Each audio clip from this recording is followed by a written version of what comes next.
Hey, everybody, it's Eddie from Tokyo. This is your cryptocurrency update from Japan. And woo, the crypto futures market, yes, was indeed overloaded in leverage. And I think we were just headed for an event we all experienced. The amount that slid in the last 24 hours involved 1.6 million traders, with mostly BTC and ETH longs, contributing to a record 19.3 billion in total liquidations. Yes, there was an ancient whale, meaning a dormant wallet, that reactivated opening shorts 30 to 60 minutes before the tariff confirmations. But did it just cause a series of problems? Down detectors logged in widespread issues with frozen order books and Chainlink Pyth oracles, feeds glitching. Yes, it was pretty crazy. I witnessed it live with $1,000 drops on BTC in 15-second intervals. Well, I can tell you it was a blockchain backer moment.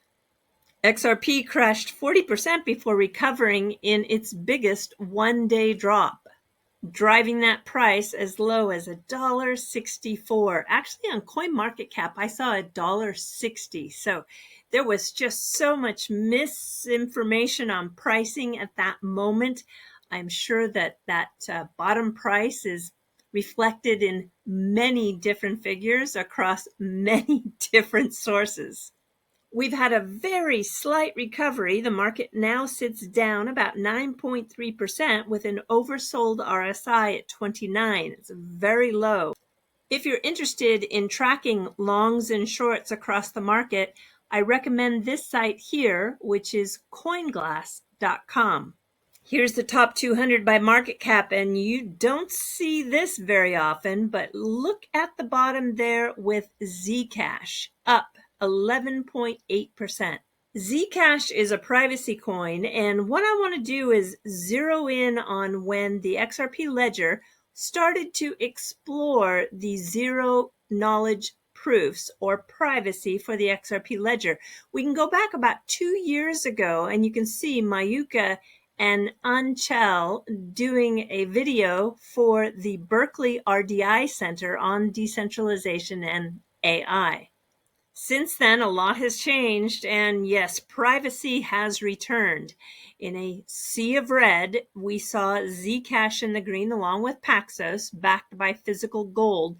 And those two, only the two out of 200 assets were in the green today, tells you that privacy is so important. Now, Ripple posted on October 3rd that without privacy, financial institutions cannot safely use public ledgers. I don't know if you missed that, but privacy is coming to the XRP ledger. Regulated capital is attracting the privacy assets, and I'm quite sure that Professor J.W. Verrett is delighted with this development. I predict David Schwartz and his new build that's coming will heavily be influenced by the zero knowledge proofs. Grayscale has also seen a significant interest in its Zcash trust just this week. CoinTemplar left a reply on my post and said even Ethereum is rushing to develop something with regards to privacy, and I guess Ripple always one step ahead. Yes, Ethereum is also working on a new privacy cluster.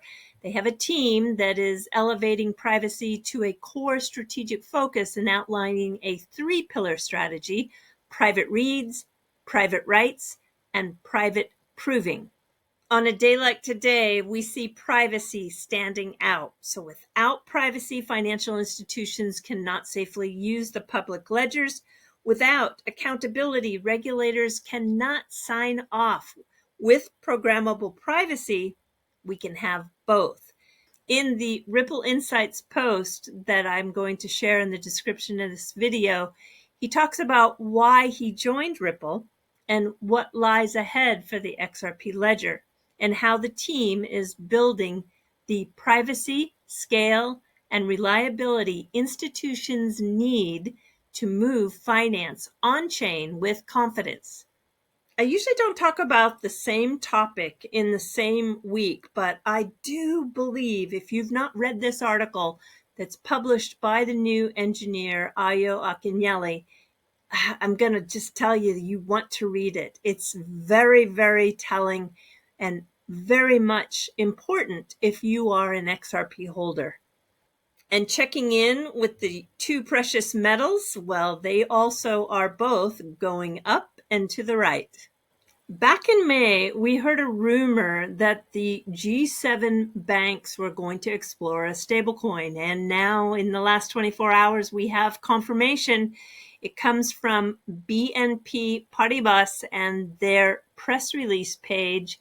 The group of leading international banks are indeed going to explore the issuance of a one-to-one reserved back form of digital money. And those banks include Banco Santander, Bank of America, Barclays, BNP Paribas, Citi, Deutsche Bank, Goldman Sachs, MUFG Bank. That's the largest bank in Japan. That is the largest bank in Japan. I say that twice because sometimes I hear content creators say that SBI is the largest bank in Japan. They are not. They're a financial conglomerate. Yes, they do have a banking license and a trust license through Sumitomo, but yeah, the MUFG ranks number one. And then finally, TD Bank Group and UBS. For sure, I have not lost my dream about big green candles. I want to tell you about a hotel group that is based in Singapore called Capella, and they have a new hotel that has been highlighted as one of the 6 most exciting hotels that are coming in 2026, and one of them happens to be in Kyoto, Japan. We have just a couple of shots in terms of photographs, and it looks like it's going to be lovely. Let me show you what a room looks like.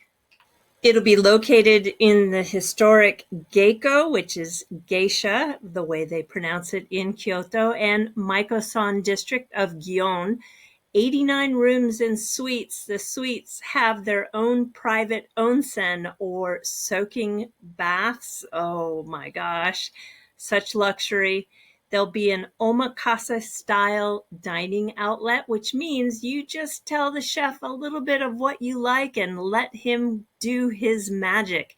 The signature brasserie and patissier, as well as a Japanese specialty restaurant, will be on premise. I think this is going to be one of the really special places in Kyoto.